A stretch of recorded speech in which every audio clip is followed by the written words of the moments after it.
Bismillahirrahmanirrahim. Assalamualaikum warahmatullahi wabarakatuh. Saya Yuning Tias dengan stambuk F1C11957 akan mempresentasikan tugas saya tentang metabolisme karbohidrat, anabolisme karbohidrat. Sebelum itu saya akan menjelaskan terlebih dahulu apa itu metabolisme. Metabolisme adalah seluruh reaksi biokimia yang bertujuan untuk mempertahankan kehidupan yang terjadi dalam suatu organisme. Jenis reaksi yang terjadi selama proses metabolisme terbagi menjadi katabolisme dan anabolisme. Proses metabolisme memerlukan bantuan enzim sebagai aktivator.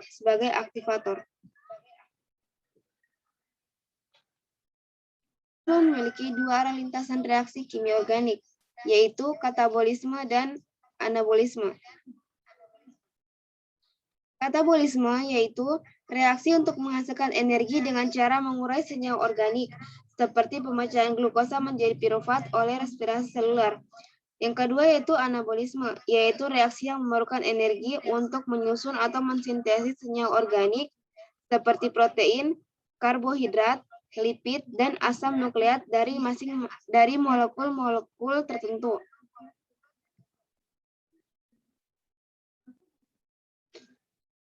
Anabolisme karbohidrat. Anabolisme karbohidrat terjadi pada tumbuhan dan manusia.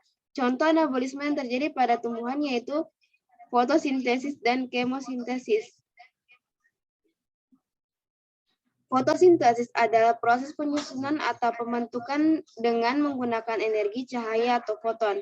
Peristiwa fotosintesis dapat dinyatakan dalam reaksi berikut, yaitu 6 molekul karbon dioksida ditambah dengan 6 molekul air dengan bantuan cahaya dan klorofil menghasilkan 1 molekul glukosa ditambah dengan 6 molekul oksigen.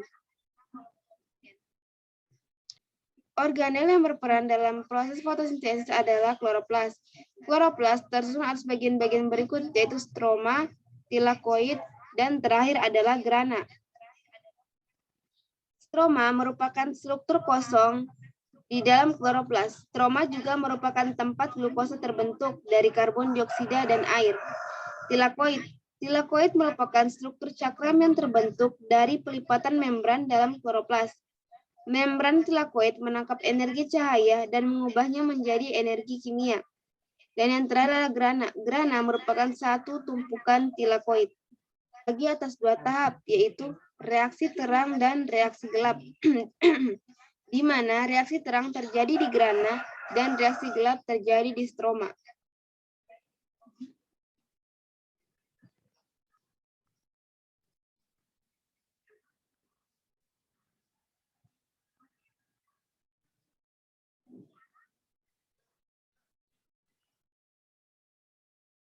Reaksi terang adalah reaksi fotosintesis yang berlangsung pada kantung tilakoid atau grana kloroplas dan merupakan tahap pertama yang terjadi di fotosintesis yang sangat bergantung pada ketersediaan sinar matahari. Reaksi terang terdiri atas reaksi terang siklik dan reaksi terang non-siklik. Reaksi gelap adalah reaksi lanjutan dalam reaksi terang. Dalam reaksi fotosintesis yang terjadi pada stroma. Reaksi ini tidak memerlukan keberadaan sinar matahari sebagai energi, melainkan ATP dan NADPH yang merupakan hasil dari reaksi terang. Reaksi gelap terjadi dalam 3 tahap, yaitu fiksasi, reduksi, dan yang terakhir adalah regenerasi. Selanjutnya saya akan menjelaskan mengenai reaksi terang non-siklik. Reaksi terang non-siklik melibatkan fotosistem 1 dan fotosistem 2. Fotosistem merupakan pusat reaksi terang di mana fotosistem akan menyerap energi dari cahaya matahari. Pada fotosistem 1, ketika cahaya datang, fotosistem 1 akan menyerap energi dari cahaya, mengakibatkan keadaan elektronik tereksitasi, dan mengakibatkan fotosistem 1 melepaskan elektronnya dan ditangkap oleh akseptor primer.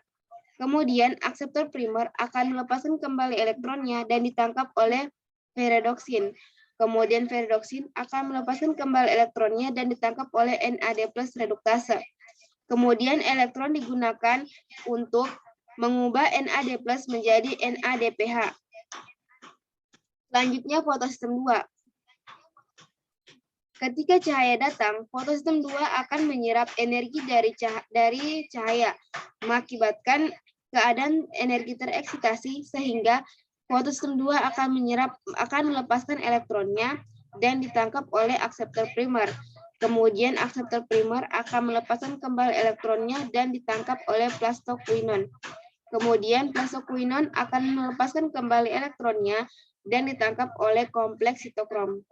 Kemudian kompleks sitokrom akan melepaskan kembali elektronnya dan ditangkap oleh plastosianin. Pada fotosistem 1 tadi, ketika cahaya datang,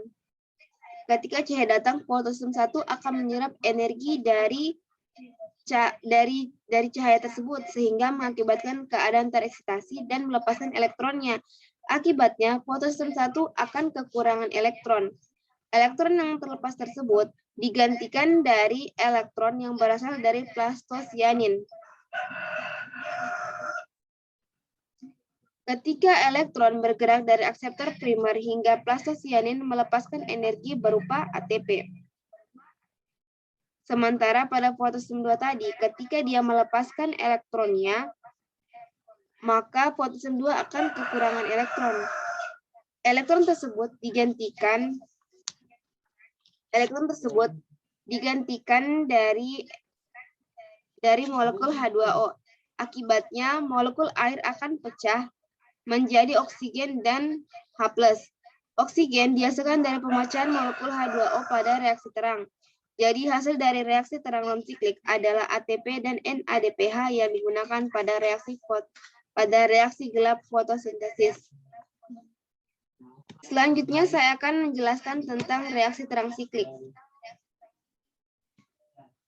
Reaksi terang siklik hanya melibatkan satu fotosistem.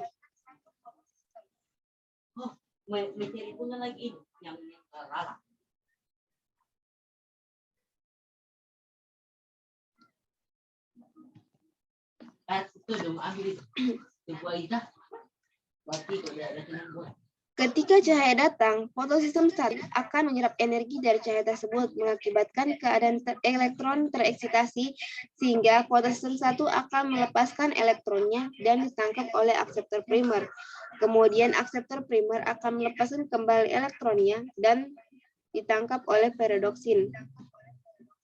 Kemudian perodoksin akan melepaskan kembali elektronnya dan ditangkap oleh kompleks sitokrom. Kemudian kompleks sitokrom akan melepaskan kembali elektronnya dan diserap oleh plastosianin.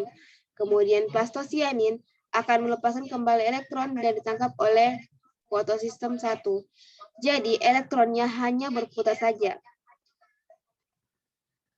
Namun ketika elektron melewati kompleks sitokrom dan plastosianin dihasilkan energi berupa ATP. Jadi reaksi siklik hanya menghasilkan ATP. Alasan pada reaksi terang terjadi reaksi siklik dan non-siklik adalah ketika reaksi gelap membutuhkan banyak ATP, maka akan terjadi reaksi siklik. Namun jika tidak terlalu membutuhkan banyak ATP, maka yang akan berlangsung adalah reaksi non-siklik.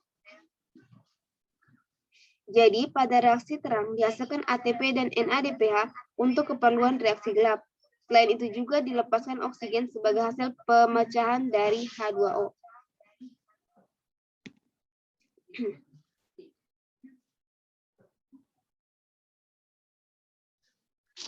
Selanjutnya saya akan menjelaskan tentang reaksi gelap.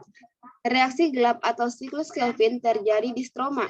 Reaksi gelap terjadi dalam 3 tahap, yaitu fiksasi, reduksi, dan regenerasi.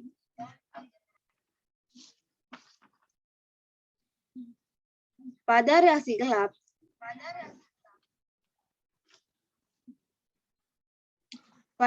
gelap, 3 molekul karbon dioksida akan bersatu dengan 3 molekul rubilosa bifosfat untuk menghasilkan 6 molekul 3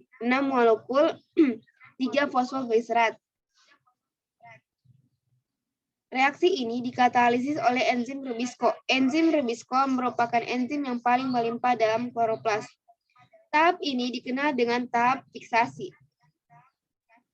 Kemudian, 6 molekul 3-fosfogliserat akan diubah menjadi 6 molekul gliseral dehida 3-fosfat.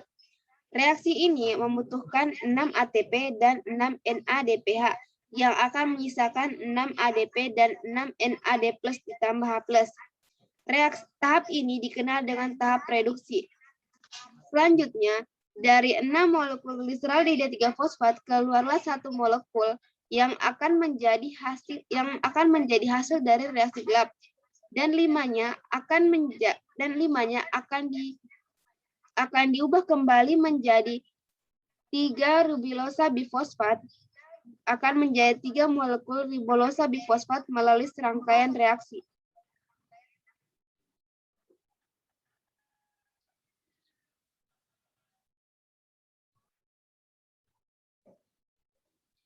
Pada tahap ini membutuhkan energi berupa 3 ATP dan menyisakan 3 ADP. Tahap ini dikenal dengan tahap regenerasi. Poin penting dari reaksi ini ialah 1 molekul gliseral dehida 3-fosfat merupakan hasil dari sekali reaksi gelap yang nanti akan dibuat glukosa. Namun untuk membuat 1 molekul glukosa dibutuhkan 2 kali reaksi gelap.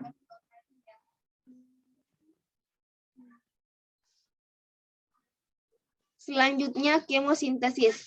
Kemosintesis adalah sintesis energi yang menggunakan senyawa anorganik seperti sulfida, nitrogen, sulfur, amonia, dan nitrit yang energinya didapat dari hasil oksidasi senyawa tersebut.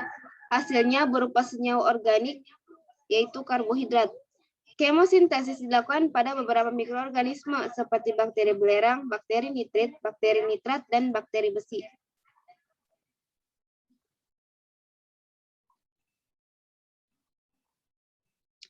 Bakteri belerang, misalnya bakteri sulfur tak berwarna, yaitu Thiobacillus, memperoleh energi dengan cara mengoksidasi H2S.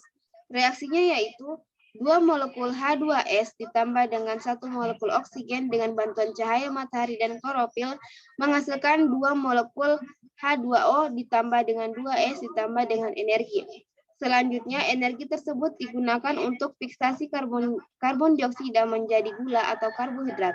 Reaksinya yaitu 1 molekul karbon dioksida ditambah dengan 2H2S dengan bantuan cahaya matahari dan klorofil menghasilkan 1 molekul CH2O ditambah dengan 2S ditambah dengan H2O. Baik, itu saja dari saya. Lebih dan kurangnya mohon dimaafkan. Wassalamualaikum warahmatullahi wabarakatuh.